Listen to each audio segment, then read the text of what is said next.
Hi friends, welcome to Thilaga home. இன்றைக்கி இந்த வீடியோவில் பட்டர் கார்லிக் நான் எப்படி செய்கிறதுனோ அதுக்கு சைட் டிஷ்ஷாக ஒரு சிம்பிளான மஷ்ரூம் மேத்தி மசாலா எப்படி பண்ணுறதுன்னு பார்க்க போகிறோம். ஃபஸ்ட்டு நான் பண்ணுறதுக்கு ஒரு பவுலில் 2 கப் அளவுக்கு மைதா மாவு எடுத்துகிட்டு கூடவே தேவையான அளவுக்கு உப்பு, அப்புறம் 1/4 ஸ்பூனுக்கு கொஞ்சம் கம்மியாக பேக்கிங் சோடா, 1 ஸ்பூன் அளவுக்கு சீனி, அப்புறம் இந்த குழிக்கரண்டிக்கு 1 குழிக்கரண்டி அளவு தயிர் சேர்த்துருக்கேன். நம்ம ஈஸ்ட் எதுவுமே சேர்க்காததுனால கண்டிப்பாக பேக்கிங் சோடா சேர்க்கணும். 1/4 ஸ்பூனுக்கு கொஞ்சம் கம்மியாகவே சேர்த்துக்கோங்க. அப்போ தான் நான் நல்லா சாஃப்டாக கிடைக்கும். இப்போ நம்ம போட்டிருக்க அந்த தயிர், உப்பு எல்லாத்தையும் நல்லா ஈவனாக மிக்ஸ் பண்ணிவிட்டு கொஞ்சம் கொஞ்சமாக தண்ணி ஆட் பண்ணி நம்ம ஒரு சப்பாத்தி மாவு அளவுக்கு பிசைஞ்சிக்கலாம். எப்போவுமே சப்பாத்தி பிசைகிறதா இருந்தாலும் சரி, எந்த ஒரு நீங்கள் பூரியோ ரொட்டியோ எது பிசைகிறதா இருந்தாலும் தண்ணி நீங்கள் எடுக்கிற கப்பில் பாதி அளவு எடுத்துக்கோங்க. நிறைய எடுத்துட்டிங்க அப்படின்னா நம்மளுக்கே தெரியாமல் நிறைய தண்ணி ஊற்றிடுவோம். ஸோ ஒரு மீடியமாக தண்ணி எடுத்துகிட்டு அதுக்கப்புறம் தேவைப்பட்டால் கூட இன்னும் கொஞ்சம் நம்ம தண்ணி எடுத்து ஊற்றி பிசைஞ்சிக்கலாம்.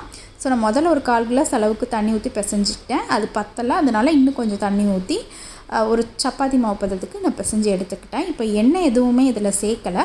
ஃபஸ்ட்டு நம்ம தண்ணி ஊற்றி நல்லா பிசைஞ்சதுக்கு அப்புறமாட்டு நம்ம எண்ணெய் ஊற்றிக்கலாம். இப்போ பாருங்கள், நல்லா எல்லா மாவும் ஒன்று திரண்டு வந்துருச்சு.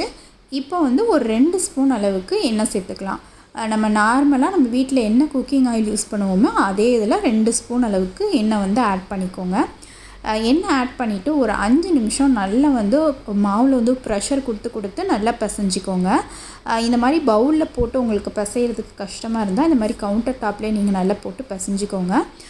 உள்ளங்கைட்டு ஒரு ப்ரெஷர் கொடுத்துட்டு அதுக்கப்புறமா நல்லா பிசைஞ்சிட்டே இருக்கணும். உங்களுக்கே தெரியும், ஒரு 5 நிமிஷம் ஆக ஆக ஃபஸ்ட்டு மாவு இருந்ததுக்கும் இப்போ ஆக ஆக சாஃப்டாகிற மாதிரி உங்களுக்கே ஃபீல் ஆகும். ஸோ ஒரு 5லேருந்து 7 நிமிஷம் நல்லா பிசைஞ்சு எடுத்ததுக்கப்புறமா நம்ம இந்த மாவு ஒரு மினிமம் ஒரு 2 மணி நேரம் நம்ம ஊற வச்சுக்கலாம். அப்போ தான் நான் நல்லா சாஃப்டாக கிடைக்கும். ஸோ கொஞ்சமாக எண்ணெய் மேலே அப்ளை பண்ணிவிட்டு ஒரு துணியை நல்லா ஈரம் பண்ணிவிட்டு அது மேலே அப்படியே க்ளோஸ் பண்ணி வச்சிடலாம். அப்போ தான் மாவு மேல் லேயர் ட்ரை ஆகாமல் இருக்கும். மினிமம் 2 மணி நேரம், மேக்ஸிமம் 3 மணி நேரம் கூட விடலாம். நீங்கள் எவ்வளோ நேரம் ஊற வைக்கிறீங்களோ அந்த அளவுக்கு நான் சாஃப்டாக கிடைக்கும். ஸோ அது ஊறிக்கிட்டு இருக்கிறதுக்குள்ளே நம்ம இங்கே மஷ்ரூம் மேத்தி மசாலா பண்ணிடலாம். அதுக்கு ஒரு பவுலில் முதல்ல நம்ம மஷ்ரூமை பட்டரில் நல்லா ரோஸ்ட் பண்ணிக்கலாம். அதுக்காக பட்டர் ஆட் பண்ணிவிட்டு பட்டரில் அந்த மஷ்ரூம் சேர்த்துட்டு இந்த மஷ்ரூமுக்கு வேணுங்கிற காரம், அந்த மிளகாத்தூள், கொஞ்சமாக உப்பு சேர்த்து பட்டர்லேயே நம்ம மஷ்ரூமை நல்லா வதக்கி எடுக்க போகிறோம். இப்படி எடுக்கிறதுனால அந்த பட்டர் டேஸ்ட்டில் அந்த மஷ்ரூம் அந்த கிரேவியோட்டு சாப்பிடும்போது ரொம்ப டேஸ்ட்டாக இருக்கும். அதனால் கண்டிப்பாக நீங்கள் முதல்ல இந்த மாதிரி ஃப்ரை பண்ணி எடுத்துக்கோங்க. மஷ்ரூம் பார்த்திங்கன்னா நீங்கள் வதக்க தண்ணி விடும், அதனால் ஒன்றும் பிரச்சனை இல்லை. பட் ஒரு நிமிஷம் நீங்கள் நல்லா டோஸ்ட் பண்ணி எடுத்துக்கோங்க. இப்போ அதே கடாயில் நான் இன்னும் கொஞ்சம் எண்ணெய் ஆட் பண்ணிவிட்டு ஜீரகம், பட்டை இந்த 2ம் சேர்த்துக்கிறேன். நீங்கள் வேணும்னா சோம்பு கூட சேர்த்துக்கலாம். ஸோ ஜீரகம் பட்டையும் நல்லா ஃப்ரை ஆகி வந்ததுக்கப்புறமா வெங்காயம் சேர்த்துக்கலாம். ஒரு பெரிய வெங்காயத்தை குட்டி குட்டியாக சாப் பண்ணி சேர்த்துருக்கேன். வெங்காயம் நல்லா வதங்கணும். கலர் மாதிரி ஒரு லைட் ப்ரௌன் கலர் வர வரைக்கும் நல்லா வதக்கிக்கலாம். பார்த்திங்கன்னா கலர் மாதிரி வந்துருச்சு. இந்த ஸ்டேஜில் இஞ்சி பூண்டு பேஸ்ட் ஒரு 1/2 ஸ்பூன் அளவுக்கு சேர்த்துக்கிறேன். இஞ்சி பூண்டு பேஸ்ட்டு சேர்த்துட்டு ஒரு நிமிஷம் நல்லா வெங்காயத்தோடு மிக்ஸ் பண்ணதுக்கப்புறமா நம்ம தக்காளி சேர்த்துடலாம். நம்ம இந்த கிரேவியில் தேங்காயோ இல்லை முந்திரி பருப்போ எதுவுமே அரைச்சி விட போகிறதில்ல. ஸோ தக்காளி தான் ஒரு நல்ல ஒரு கிரேவி பதம் கொண்டு வரும். அதனால் ஒரு 2 தக்காளி நல்லா நான் சேர்த்துக்கிறேன். கொஞ்சம் புளிப்பு இல்லாமல் அந்த மாதிரியான தக்காளி எடுத்துக்கோங்க. ஸோ தக்காளி சேர்த்துட்டு நம்ம மசாலாலாம் சேர்க்கலாம். 1/2 ஸ்பூன் போல் தனியாத்தூள், காரத்துக்கு ஏற்ற மாதிரி மிளகாத்தூள், அப்புறம் தேவையான அளவுக்கு உப்பு சேர்த்து நல்லா ஈவனாக மிக்ஸ் பண்ணிக்கலாம். உப்பு சேர்த்தோன்னே பார்த்திங்கன்னா தக்காளி நல்லா மசிஞ்சு வரும். ஸோ அந்த ஸ்டேஜ் வரைக்கும் தக்காளியை நல்லா வதக்கிக்கலாம்.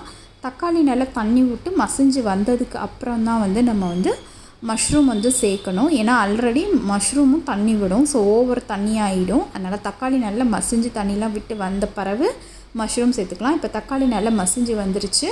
இப்போ நம்ம பட்டரில் வதக்கி வச்சுருந்தா அந்த மஷ்ரூமை உள்ளே சேர்த்துட்டு இப்போ தண்ணி எதுவுமே சேர்க்க வேண்டாம், ஏன்னா மஷ்ரூமே தண்ணி விடும். ஸோ அப்படியும் மூடி போட்டு வச்சிடலாம். இதில் நம்ம கிரேவி கன்சிஸ்டன்சிக்கு நான் முன்னாடி சொன்ன மாதிரியே முந்திரி பருப்போ தேங்காயோ எதுவுமே அரைச்சி விடாதனால கிரேவியாட்டு இது வராது. ஒரு செமி கிரேவி மாதிரி தான் இருக்கும்.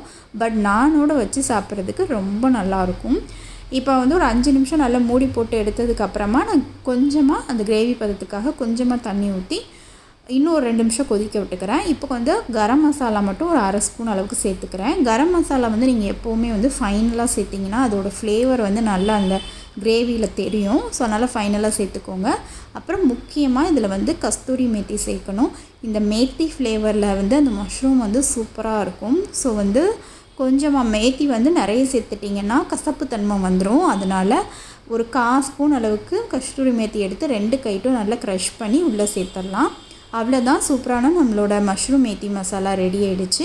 இப்போ நானும் நம்மளுக்கு 2 மணி நேரம் மூடி இருக்குது. இங்கே வந்து பார்த்திங்கன்னா பூண்டு அண்ட் கொத்தமல்லியை வந்து சாப் பண்ணி எடுத்து வச்சுருக்கேன் கார்லிக் நான் பண்ணுறதுக்காக. இப்போ மாவு நல்லா வந்து எடுத்து பார்த்திங்கனாலே தெரியும், நல்லா சாஃப்டாக இருக்குது. இப்போ இதை வந்து நம்ம பாலாக உருட்டி எடுத்துக்கலாம்.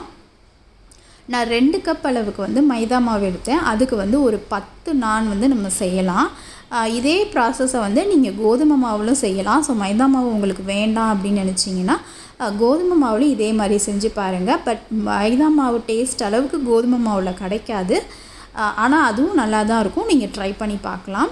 இப்போ நான் வந்து பார்த்திங்கன்னா கடையிலலாம் வந்து ட்ரையாங்கிள் ஷேப்பில் தான் கொடுப்பாங்க. ஸோ அதனால் நான் ட்ரையாங்கிள் ஷேப்பில் வந்து விரித்து விட்டுக்கிறேன். ரொம்ப நைஸாக போட வேண்டாம், ஓரளவுக்கு சன்னமாக வந்து விரித்து விட்டதுக்கு அப்புறமா நம்ம பூண்டு கொத்தமல்லி சாப் பண்ணி வச்சுருக்கோம்ல அதை அப்படியே மேலே வந்து அப்ளை பண்ணிவிட்டு கட்டை வச்சு லைட்டாக ப்ரெஸ் பண்ணிட்டோம் அப்படின்னா மாவோடு ஒட்டி பிடிச்சிக்கும். ஸோ சாதாரண நான் பண்ணணும் அப்படின்னா இதை நீங்கள் ஆட் பண்ண வேண்டாம், அப்படியே வச்சு நீங்கள் சுட்டு எடுத்துடலாம். கார்லிக் நான் வேணும்னா மட்டும் இந்த ப்ராசஸ் வந்து பண்ணிக்கோங்க. இப்போ வந்து ஒரு லேயருக்கு வந்து நம்ம பூண்டு கொத்தமல்லி போட்டுப்போம்ல, இன்னொரு லேயரில் லைட்டாக தண்ணி தடவிக்கோங்க. இப்போ வந்து நீங்கள் நான்ஸ்டிக் பேன்லாம் இல்லை, தோசை தவா இல்லை அப்படின்னா குக்கரில் கூட நீங்கள் இந்த மாதிரி செய்யலாம். குக்கரில் அடியில் நல்ல எண்ணெய் தடவிக்கோங்க. எண்ணெய் தடவிட்டு நம்ம வந்து தண்ணி தேய்ச்சி அந்த நான் இருக்குல்ல அந்த பாகத்தை எடுத்து வச்சுட்டு இந்த மாதிரி 1 நிமிஷம் சுட்டு எடுத்துகிட்டு லைட்டாக பாருங்கள் பபிள் மேலே உப்பி வரும். இந்த மாதிரி வந்தோன்னா அப்படியே குக்கரை வந்து நம்ம திருப்பிடலாம். நம்ம தண்ணி அப்ளை பண்ணியிருக்கிறதுனால நான் வந்து விழுகாது. பாருங்கள், சூப்பராக நான் வந்து சுட்டெடுத்தாச்சு. இந்த மெத்தடில் நீங்கள் பண்ண விருப்பம் இல்லை அப்படின்னா நார்மலாக நம்ம தோசைக்கல்லையும் பண்ணலாம். ஸோ 2 மெத்தடையும் உங்கள் கூட ஷேர் பண்ணியிருக்கேன். நீங்கள் அந்த மாதிரி குக்கரில் பண்ணுறதா இருந்தால் குக்கரில் அடி லேயரில் நல்ல எண்ணெய் தடவிட்டு அதுக்கப்புறமா பண்ணுங்கள். அப்போ தான் எடுக்கிறதுக்கு ஈஸியாக வரும். இல்லைன்னா மைதா மாவு பார்த்திங்கன்னா நல்லா ஒட்டிக்கும். ஸோ தோசை தவாவில் நம்ம வந்து இந்த மாதிரி பண்ணோம் அப்படின்னா நம்ம நார்மல் ப்ராசஸ் தான். இந்த மாதிரி மேல் லேயர் உப்பி வந்தோன்னே இதை அப்படியே எடுத்து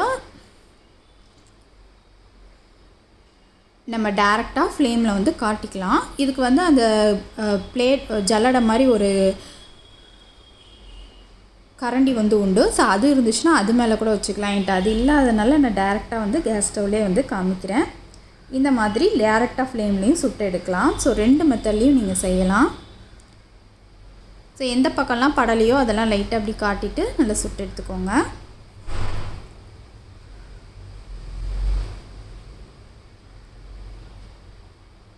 ஸோ இப்போ நான் வந்து சூப்பராக ரெடி ஆகிடுச்சு. மேலே வந்து இந்த சூட்டோடையே நம்ம வந்து பட்டரை வந்து அப்ளை பண்ணி எடுத்துட்டோம் அப்படின்னா சூப்பரான பட்டர் கார்லிக் நான் வந்து ரெடி ஆகிடுச்சு. மறக்காமல் இந்த கோம்பை வந்து ட்ரை பண்ணி பாருங்கள். நான் வந்து எவ்வளோ சாஃப்டாக இருக்குன்னு உங்களுக்கு பார்த்தாலே தெரியும், நல்ல சாஃப்டாக கிடச்சிருக்கு. ஸோ நான் சொன்ன மாதிரி மாவு பிசைஞ்சு செஞ்சு பார்த்துட்டு உங்கள் ஃபீட்பேக்கை